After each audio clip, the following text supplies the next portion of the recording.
तीसरा और बहुत महत्वपूर्ण बिंदु ये था, या शर्त कह लें वो ये थी, कि ईरान पश्चिम एशिया में इजराइल से बिल्कुल दूर रहे और कंटेन्ड रहे। तो ईरान न्यूक्लियर मैटर पे मान गया था। अब देखिए 2018 में ईरान के पास 3.67% एनरिच यूरेनियम था, जिसको बढ़ाते बढ़ाते अब उसने 60% एनरिच कर लिया था इस स्टेप पे, तब जबकि उसके पास कई बम बनाने की शक्ति है within a period of 1 week. Officials मान गए थे, न्यूक्लियर मैटर पे सारी बात फाइनल थी। यही बात जिनेवा में हुई। पहले जो ये शर्त है इसको ईरान मान चुका था, लेकिन दूसरी जो 2 शर्तें थीं वो ईरान को मंजूर नहीं थी। बार बार ईरान की तरफ से ये स्टेटमेंट्स आए कि हमारे इंटरनल मैटर्स में आकर के ट्रंप दखल ना दें, और तब ट्रंप की तरफ से जो हमने स्टेटमेंट्स है वो लगातार बदलते हुए देखे। तब न्यूक्लियर मैटर से उन्होंने शिफ्ट किया। मतलब ये बड़ा आशु जी दिलचस्प है कि दुनिया में अकेला देश अमेरिका है जिसने दुनिया में अकेले एक बार पहली बार न्यूक्लियर बॉम्ब का इस्तेमाल किया, और दुनिया में सबसे ज्यादा दूसरे नंबर पर उसके पास न्यूक्लियर बॉम्ब है, और वो दुनिया भर में लोगों को न्यूक्लियर बॉम्ब पर जो है नसीहत दे रहा है। एक चीज और जरा समझाइए, जो यूएन में और तमाम देश इस वक्त बातचीत कर रहे हैं कि भाई वॉर को रोका जाए और फिर से बातचीत हो, ईरान का भरोसा कैसे अब बातचीत पे आएगा? एक बार जेसीपीओ से बाहर पहले अमेरिका ऑलरेडी निकल चुका है, दूसरी जो टॉक्स चल रही थी उसी बीच उन्होंने फिर से हमला कर दिया और ईरान में जो सबसे बड़े वहां के नेता हैं उनको असैसिनेट कर दिया। बिल्कुल, ये अभी जो अब स्थिति बनी हुई है ये बहुत क्रिटिकल और यहाँ से और एस्केलेट ही होगी। और रही बात इंटरनेशनल इंस्टीट्यूशंस या यूनाइटेड नेशंस की यहाँ दखल अंदाजी की, तो मैं आपको बताऊं कि रशिया यूक्रेन वॉर रुकवा पाने में आज तक यूनाइटेड नेशंस कुछ नहीं करवा पाया। इजराइल हमास का युद्ध रुकवा पाने में यूनाइटेड नेशंस कुछ नहीं करवा पाया। ट्रंप जाके वेनेजुएला में रिजीम चेंज करके आ गए, मादुरो और उनकी पत्नी को उठा करके अमेरिका ले आए, तब यूनाइटेड नेशंस ने कुछ नहीं किया। कल ट्रंप ने क्यूबा को भी धमकी दी है कि एमिकेबली अपने आप को आप हमें सरेंडर कर दीजिए, हम क्यूबा में अपना रिजीम बिठाएंगे। कल बहुत बड़ा स्टेटमेंट उन्होंने दिया है, तब यूनाइटेड नेशंस कुछ नहीं कह रहा। कल पुतिन की तरफ से ये स्टेटमेंट आया कि यूनाइटेड नेशन सिक्योरिटी काउंसिल में तुरंत इस पर चर्चा होनी चाहिए। यहाँ पर यही समझ में आ रहा है ना, जिसके पास ताकत है वो कुछ भी कर सकता है। लेकिन इस बीच जो दर्शक हैं ये सोच रहे होंगे कि आखिरकार क्यों 28 तारीख चुना गया, क्यों अचानक ये हमला हुआ, तो उसको लेकर एक बड़ा दावा किया गया है। जो दर्शकों को हम बता दें, इस वक्त का ये बहुत बड़ा खुलासा है जो इजराइल और अमेरिकी इंटेलिजेंस एजेंसी है, ये वॉल स्ट्रीट की ओर से आया, ये बहुत बड़ी खबर है। उनके पास एक खबर आई थी कि शनिवार के सुबह अली खमेनी अपने कई अहम कमांडर्स के साथ एक मीटिंग करने जा रहे हैं। ये एक ऐसा मौका था अमेरिका और इजराइल के पास। ये देखिए वो कंपाउंड है, हम तस्वीरें दिखा रहे हैं जिस कंपाउंड पे हमला हुआ था। वहां पर मुलाकात हो रही थी किसकी? अली खमेनी और उनके तमाम बड़े बड़े लीडर्स की, जिसमें हो सकता है कि मौजूद थे डिफेंस मिनिस्टर भी।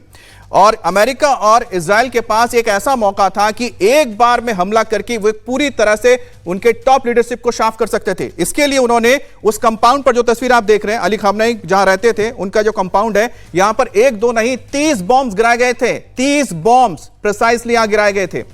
और यही वजह रही कि अली खमेनी की मौत हुई। तमाम टॉप लीडर्स एक ही हमले में साफ हो गए। ये जो सबसे बड़ा खुलासा इस वक्त यहां पर आप सुन रहे हैं, ये अमेरिका के वॉल स्ट्रीट जर्नल की ओर से बड़ी खबर आई है कि क्यों आखिरकार शनिवार की सुबह तय की गई थी, अचानक क्यों वहां पर हमला हुआ। क्योंकि उनके पास इंटेलिजेंस इनपुट आए थे जिसमें यह बताया गया था कि अली खमेनी की सुबह एक अहम मीटिंग होने जा रही है। इस मीटिंग में तमाम उनके बड़े जनरल्स, चीफ ऑफ स्टाफ रहेंगे, डिफेंस मिनिस्टर रहेंगे, और यही मौका था जब यह हमला किया गया। और सबसे बड़ी बात है कि शनिवार को सुबह जैसा बता रहे थे 200 फाइटर्स ने उड़ान भरी थी। उड़ान भरने के बाद 500 जगह पे टारगेट किया था। 500 जगह पे इजराइल के पूरे इतिहास में सबसे बड़ा डिप्लॉयमेंट था फाइटर्स का। 200 यहां पर फाइटर्स का इस्तेमाल किया गया था। सोही सर, जो हम तस्वीर दिखा रहे हैं ये वो कंपाउंड है। यही वजह है कि अचानक ही कल यह हमला कर दिया जाता है, क्योंकि शायद यह मौका उनको दूसरी बार नहीं मिलता जहां पर अली खमेनी के साथ पूरा टॉप लीडरशिप रहता, जिसका खुलासा अब हुआ है। नहीं, बिल्कुल ऐसा है कि ये बिल्कुल सुरक्षित कंपाउंड माना जाता था खमेनी कंपाउंड, और काफ़ी अच्छा, एक तरह से हर तरह से मजबूत। यही कारण है कि इतने बम गिराए, और डीप पेनिट्रेशन वाले बमों का उन्होंने इस्तेमाल किया होगा, ताकि जैसे नसरुल्लाह को मारा था पहले हिजबुल्लाह का, अगर आपको याद होगा कि उसको कितना डीप बेसमेंट में जाके भी वो ख़त्म हो गया था। दूसरी बात यह है कि इस समय में जिस तरह से बिल्डअप चल रहा था जून के बाद से, जंग के बाद से, मैं माफी चाहता हूं, मैं आपको रोकना चाह रहा हूं, जरा हमें ना ये तस्वीरें भी समझाइए, क्योंकि आप लोग बेहतर समझेंगे। क्योंकि मैं जितना समझ पा रहा हूं, ये पूरा कंपाउंड वो दिखा रहे हैं, जिस जगह से धुआं उठता हुआ दिख रहा है, ये वो कंपाउंड है जहां पर वो हमला हुआ था। खमेनी का कंपाउंड है पूरा। और ये आसपास देखिए पूरा का पूरा रिहायशी इलाका है। तो आखिरकार इतना पिन पॉइंट टारगेट करके 30 बॉम्ब यहां पर गिराना, तो आप आसपास देख पा रहे होंगे कि जो दर्शक आप देखिए कि कितना प्रिसाइज ये अटैक था कि आसपास के जो इमारतें वो खड़ी हैं लेकिन जो कंपाउंड है पूरी तरह से खत्म हो गया है। नहीं बिल्कुल अमित, ऐसा है कि आजकल की तारीख में अमेरिका, इजराइल, रशिया, इनके पास वो टेक्नोलॉजी है कि खिड़की के अंदर से मिसाइल जाके फायर कर सकती है। इतना पिन पॉइंट एक्यूरेसी वो ले आते हैं। वो जीपीएस गाइडेड है, प्री गाइडेड है, जैम भी नहीं होती और प्री फेड करके उसको फायर किया जाता है। यहाँ पे जिस प्रकार से उन्होंने अपनी इंटेलिजेंस बिल्डअप की थी कि चाहे मोसाद हो, CIA हो, इलेक्ट्रॉनिक इंटेलिजेंस हो या लगातार उनका एयरक्राफ्ट और सैटेलाइट के द्वारा सर्विलेंस जारी हो, क्योंकि उनकी इतनी ताकत, उनके कैमरे इतने पावरफुल हैं कि कोई गाड़ी जा रही है उसका नंबर प्लेट तक पढ़ने में सक्षम रहती हैं ये कैमरे। तो ऐसे में जब वो पूरा खबर उनको हासिल हुई है तो नेचुरली ये लोग तैयार थे हमले के लिए। उनका पूरा बिल्डअप हो चुका था, अमेरिका का बिल्डअप हो गया था, इजराइल में भी कई इंडिकेशन आ गया था।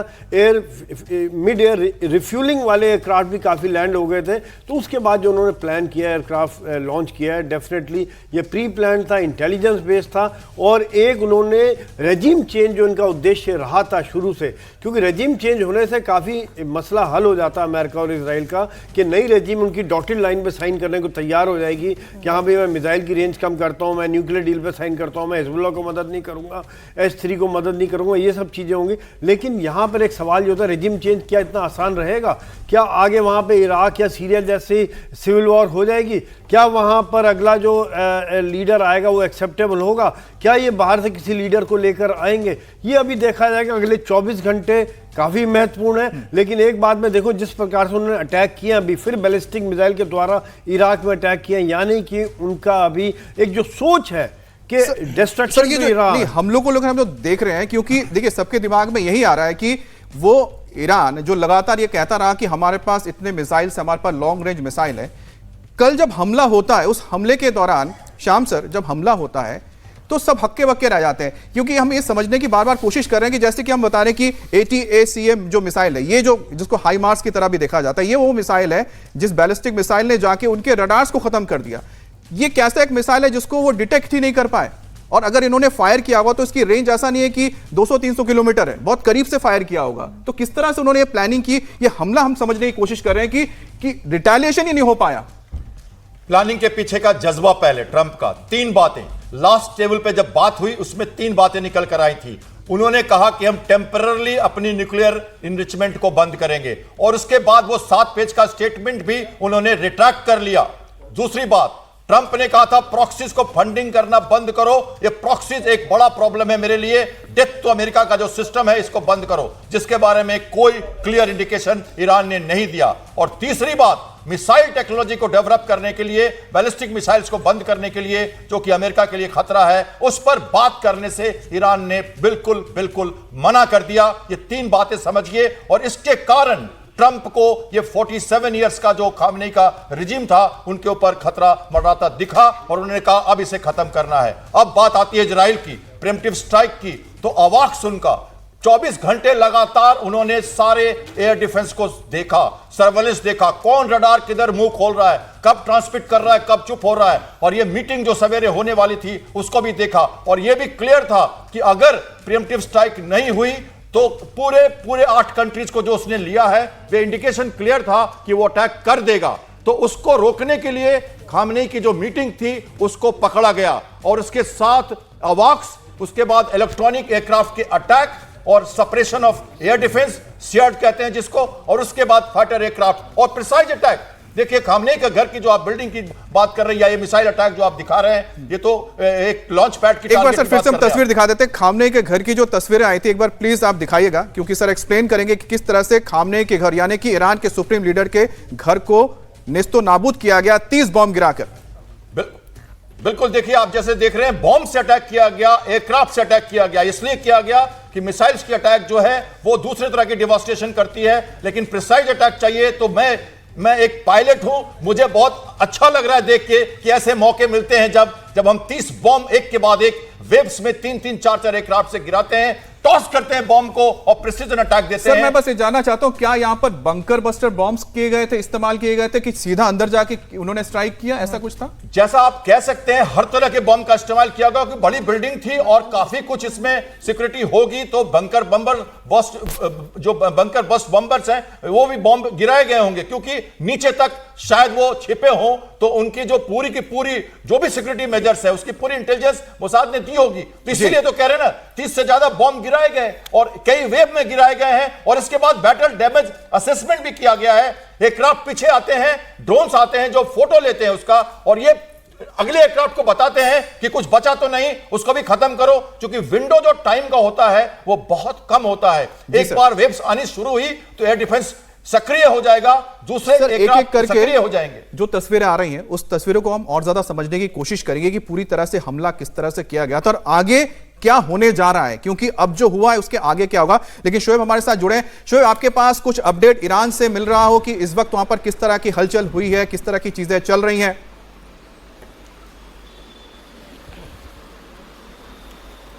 बिल्कुल, देखिए यहाँ ईरान की अगर बात करते हैं तो ईरान में लगातार जो गम का माहौल है वो है अयतुल्ला अली खामनेई की मौत के बाद, और IRGC की तरफ से अब ये भी कहा जा रहा है कि बहुत जल्दी नए जो सुप्रीम लीडर हैं उनके नाम का ऐलान कर दिया जाएगा, जिसको लेकर बात भी हो रही है कि शायद अली खामनेई के जो बेटे हैं उनको उनकी गद्दी सौंपी जा सकती है, क्योंकि ये बार बार बात सामने आ रही थी कि अगर जंग के दौरान, क्योंकि जंग से पहले लगातार ये बातें सामने आई थी कि ये कोशिश की जा रही है ईरान की तरफ से कि नुकसान उसे होगा, लीडरशिप उसकी ख़त्म की जाएगी, तो अगर जंग होती रहेगी तो उसमें सबसे महत्वपूर्ण चीज़ ये है कि पद खाली ना रहे, अगर किसी की भी मौत हो जाती है उसकी जगह दूसरे को बिठाया जाए और जंग जारी रखी जाए। हालांकि ये भी सही है कि अली खामनेई की मौत के बाद मनोबल पर एक बहुत बड़ा जो असर है वो IRGC पर पड़ने वाला है। शोएब, आपने एक बहुत अहम चीज बताई है वो भी कम होगी कि जो अली खामनेई की मौत हुई है उसका असर क्या होगा। हमारे साथ नदीम साहब भी जुड़ गए हैं, ये ईरान मामलों के जानकार हैं। जैसा कि मेरे सहयोगी शोएब बता रहे थे कि अब वहां पर क्या होने जा रहा है, क्योंकि अब खामनेई नहीं है तो उनके बेटे को सत्ता सौंपी जाएगी, लेकिन जो ये स्ट्राइक हुआ, जिस तरह से पूरे एक टॉप लीडरशिप को खत्म कर दिया गया, इसका क्या असर होगा पॉलिटिकली ईरान के अंदर, और क्या ईरान के अंदर अभी भी मिलिट्रीली इतनी ताकत बची है कि वो ईरान के अपने दम पर वो इजराइल या फिर अमेरिका के ऊपर जवाबी कार्रवाई कर सके? देखिए, मनोवैज्ञानिक असर तो पड़ता है इन सब चीज़ों का। सुप्रीम लीडर इतने लंबे टाइम से खामनेई साहब थे वहाँ पर, और अचानक अगर ऐसा हो गया है तो जाहिर है कि मोरल तो थोड़ा डाउन होता है, लेकिन मुझे ऐसा लगता है कि वहाँ की IRGC के अंदर इतनी कैपेबिलिटी है कि वो इस काम को उसी तरीके से निभाएगी जिस तरीके से खामनेई साहब चाहते थे, और उन्होंने इसके लिए बात भी कर ली थी और लिखकर भी कुछ अनुदेश और आदेश दिए थे अपने जूनियर्स को, अपने मातहत लोगों को, कि अगर मेरे साथ ऐसा हो जाए, क्योंकि वो बहुत अच्छी तरह से जानते थे एक लंबे टाइम से। मुझे ऐसा लगता है कि 35 साल से तकरीबन वो टारगेट पर थे किसी ना किसी तरीके से, अमेरिका के या इजराइल के। वो जैसे तैसे मालिक ने उन्हें इतनी लंबी ज़िंदगी दी, लेकिन अब तो बहुत ही ज़्यादा मुश्किलें हो गई थी। पिछले तकरीबन 1 साल से वो कभी इधर कभी उधर अपनी लोकेशन को भी चेंज कर रहे थे, लेकिन बड़ी सटीक जानकारी थी इंटेलिजेंस के पास, इसीलिए मोसाद और CIA को माना जाता है कि इनके पास सबसे ज़्यादा बेहतर जानकारी होती है और ये अपने टारगेट को अचीव करके ही मानते हैं। और पहले ही राउंड में, यानी पिछली बार जब जून के अंदर लड़ाई हुई थी, तब भी टारगेट खामनेई साहब ही थे, लेकिन ना जाने कैसे उनको वो मिल नहीं पाए थे, और इसी वजह से ये सारे मामला और भी ज़्यादा चलते रहे, वहाँ पर प्रदर्शन होते रहे वगैरह वगैरह। लेकिन अब मुझे ऐसा लगता है कि मोरल तो डाउन है, लेकिन उससे बूस्ट करेंगे, क्योंकि ईरानियों के अंदर जज्बा होता है लड़ने का। नहीं, लेकिन उनके ताकत भी है उस हिसाब की, क्योंकि उनके पास हथियारों की बात की जाए, फौज तो है, बताया जाता है करीब 10 लाख की तो फौज है उनके पास, रिजर्व मिला दीजिए, सब मिला दीजिए तो। देखिए, मिसाइलें तो हैं और ड्रोन तो हैं। अब ये पिछली लड़ाई भी ये उसी से ही लड़े थे और अब भी उसी से ही लड़ेंगे, और हो सकता है कुछ चाइना से इन्हें मदद मिली हो या रशिया ने इन्हें कुछ ना कुछ दिया हो। जिस तरह की बातें आ रही थी कि कार्गो शिप आ रहे हैं रशिया से, या चाइना ने कुछ स्पेशल इक्विपमेंट दिए हैं, लेज़र वाले या कुछ और। ये डिफेंस एक्सपर्ट लोग जानते होंगे उन सब के बारे में। आजकल तो नई टेक्निक आ गई है। अब ये सब जो वारफेयर वाला सिस्टम है, ये ट्रेडिशनल उस तरीके का तो रहा नहीं कि ज़मीन पर उतर कर कोई लड़े, और अगर ज़मीन पर लड़ने की जहाँ तक बात है तो अमेरिका तो उसमें विफल ही रहता है, या इसराइल भी। अभी हमने देखा कि वो हमास वाला जो 7 अक्टूबर के बाद से जो कुछ हुआ है उसमें वो उससे हमास से भी पूरी तरह से नहीं लड़ पाया, जितनी धाक वाक उसकी थी, इजराइल की आर्मी की बात करते थे, IDF की, उस तरह से तो दिखा नहीं। लेकिन ये जो कुछ भी है, जिस भी तरीके से उनके पास जो कुछ चीज़ें हैं, इक्विपमेंट है डिफेंस वाले, उससे वो लड़ेंगे और आखिरी दम तक लड़ेंगे। इस चीज़ का मुझे पूरी तरह से भरोसा है। ठीक है नदीम जी, आपने दो चीजें बहुत अहम कही। एक है कि मोराल पे असर पड़ता है, दूसरा है कि ऑन बूट्स नहीं आने वाले हैं अमेरिका या इजराइल के, क्योंकि अंदर घुस के वो हमला नहीं करेंगे। बहरहाल आपको बताते हैं कि आखिरकार खमेनी कैसे मारा गया, क्योंकि यही सबसे बड़ा मसला था, किस तरह से खमेनी को हटाया जाए। दरअसल अमेरिकी खुफिया एजेंसी ने एक साथ 3 बड़े नेताओं की बैठक का पता लगाया था, जो खुफिया जानकारी उनके पास आई थी। शनिवार सुबह ये जानकारी मिली कि खमेनी और 2 उनके अन्य वरिष्ठ अधिकारी उनके पास बैठक के लिए आ रहे हैं। इसलिए एजेंसियों ने रात होने का इंतजार नहीं किया और दिन में ही हमला कर दिया। इजराइल ने खमेनी के कंपाउंड में 30 बॉम्ब गिराए, 30। इजराइल और अमेरिका की खुफिया एजेंसी इसी मौके का इंतजार कर रही थी, जिसमें ईरान का सुरक्षा सलाहकार Ali Shamkhani, IRGC commander Mohammad Pakpour और रक्षा मंत्री आमिर नजीर जदैह की मौत हो गई। खुफिया जानकारी में यह सामने आया कि तेहरान पहले अमेरिकी ठिकानों पर हमला करने की सोच रहा था। ऐसे में शनिवार सुबह करीब 200 इजरायली लड़ाकू विमानों ने 500 ठिकानों पर हमले किए, जो इजराइल के इतिहास का सबसे बड़ा हवाई हमला था। तो इस तरह से अली खमेनी की कहानी को खत्म किया। इसकी स्क्रिप्ट किसने लिखी थी? इजराइल और अमेरिका ने। और जो बैठक हो रही थी उसकी जानकारी मोसाद और CIA के जरिए इजराइल और अमेरिका तक पहुंची। जब कंफर्म हो गया कि शनिवार को सुबह यानी कि 28 तारीख के सुबह ये अहम बैठक होने जा रही है, जहां पर ईरान के सर्वोच्च लीडर रहेंगे और तमाम यहां पर उनके बड़े अधिकारी रहेंगे, तो एक साथ हमला करके सबको साफ कर दिया। मनीष हमारे साथ जुड़े हुए हैं। मनीष, जो ये पूरा का पूरा प्लान किया गया था, किस तरह से आखिरकार सटीकता से इसको अंजाम तक पहुंचाया गया? अमित, इस प्लान में पूरी रेकी, उसके अलावा पिन पॉइंट ऑपरेशंस की डिटेल, उसके अलावा इन सभी की जानकारी, ये सब शामिल है। इसमें CIA, मुसाद का जितना इंपॉर्टेंट रोल है, उतना ही वहां पर जो एसेट्स हैं अमेरिका के या इजराइल के ईरान के अंदर, उनकी भी पूरी सटीक जानकारी है। रेफरेंस के तौर पे जो वेनेजुएला का ऑपरेशन हुआ था, तो उस दौरान भी बिना एक बुलेट फायर किए हुए वहां से ले जाकर वापस अपनी कस्टडी में रखा। तो ठीक उसी की तर्ज पर यह ऑपरेशन को पूरा प्लान किया गया और प्लान करने के बाद इसे अंजाम दिया गया। जैसे मेडिटेरियन सी में एयरक्राफ्ट कैरियर को रखा गया, उसके अलावा स्ट्रेट हॉर्मूज की तरफ उसे ब्लॉकिंग ना हो, इस पर ध्यान देते हुए एंगेजमेंट किया गया। लेकिन चौंकाने वाली बात ईरान की तरफ से थी, जब ईरान ने 5th फ्लीट जो बहरीन का बेस है उसको टारगेट करना शुरू किया। लेकिन उससे पहले जो फाइटर्स थे उन्होंने पिन पॉइंट ऑपरेशंस किया, क्रूज मिसाइल्स का इस्तेमाल किया गया। उसके अलावा जो एयर डिफेंस सिस्टम, जो FOL डिपोज हैं, उसके अलावा एमिनेशंस डिपोज हैं, उन सबको ब्लॉक किया गया। इलेक्ट्रॉनिक वॉरफेयर के साथ साथ जो इनका पूरा का पूरा सिस्टम था उसे चोक किया। मल्टी डोमेन ऑपरेशन के तौर पर इसे एक्सपर्ट्स और जो अमेरिकन सोर्सेज हैं वो बता रहे हैं। इसका मतलब यह है कि लैंड, एयर, वाटर में तो ये पूरी लड़ाई लड़ी गई, लेकिन उसके अलावा साइबर और स्पेस में भी, यानी स्पेस के जरिए सैटेलाइट इमेजेस को कैप्चर करते हुए लगातार पिन पॉइंट ऑपरेशन किया गया, और जिसमें ये 7 जो टॉप लीडरशिप है इस समय ईरान की, वो मारी गई। लेकिन ऐसा नहीं है कि प्रीएम्प्टिवली जो ईरान है उसने ये सोचा नहीं था। ईरान को पूरी तरीके से पता था कि अगर ऐसा होता है तो प्लान ऑफ एक्शन क्या होगा, और इसीलिए मुझे ऐसा लगता है कि आने वाले दिनों में एक सेकंड वेव के तौर पर दिखाई देगा। एक बड़ा वेव, जैसे 120 रॉकेट्स एक साथ फायर किए गए थे, और वो दिख भी रहा है। तेल अवीव या फिर इजराइल के अंदर जो मिसाइल्स फायर की गई हैं, हालांकि बहुत ही कंट्रोल्ड वे में फायर की गई, उसका कितना इम्पैक्ट है, क्या इम्पैक्ट है, ये कहना बहुत ही अभी जल्दबाजी होगा, क्योंकि थोड़े समय बाद ये सब निकल कर आएगा। एक और बात का जिक्र हम कर रहे थे, स्ट्रेट ऑफ हॉर्मूज को ब्लॉक कर देने का मतलब बिल्कुल क्लियर है कि ईरान एक तरीके से इकोनॉमिकल प्रेशर जो है वो बिल्डअप करेगा, और साथ में जो अमेरिकन हैं वो कहीं से भी वो गलती अफगानिस्तान वाली यहाँ नहीं दोहराएंगे। अपने जो सोल्जर्स हैं वो यहाँ पर नहीं उतारेंगे, इजराइल भी यहाँ पर नहीं उतारेंगे। एसिमेट्रिक वॉरफेयर का दौर है, यानी आमने सामने आए बिना रॉकेट, मिसाइल्स और लॉइटरिंग म्यूनिशंस हैं। जैसे आपने देखा कि जो वहाँ पे शायद जो लॉइटरिंग म्यूनिशन था वो बहरीन में जाकर सीधा टकराया। उसके अलावा उसने जो दुबई है वहाँ पर जो मॉल के पास की बिल्डिंग थी उस पर टकराया, और बहुत ही प्लान्ड करके ये पूरा का पूरा ईरान की तरफ से अटैक किया गया है। जो उन्होंने कहा है कि मिलिट्री बेसिस और उसके अलावा जहां पे आप भी वही बता रहे हैं, और नदीम जी ने भी यहाँ पर एक बात बताया है, उनके टारगेट है कि बूट्स तो ग्राउंड पे उतरने वाले नहीं है अमेरिका के, लेकिन जिस तरह से इस वक्त सिचुएशन बन रहे हैं उस लिहाज से अगर देखा जाए, अंशु जी, अमेरिका ने किस तरह से, क्योंकि हम ये बात कर रहे हैं कि जो प्री प्लानिंग की होगी ना, तो उससे पहले उन्होंने तो यूएई है या फिर बहरीन है, सऊदी है, सबको अपने कॉन्फिडेंस में लिया होगा कि हमला करने जा रहे हैं, कि उसके बाद रिटेलिएशन होना ही था। बाकी जो मुस्लिम कंट्रीज हैं उन्होंने क्यों साथ दे दिया, क्यों उन्होंने उसका विरोध नहीं किया?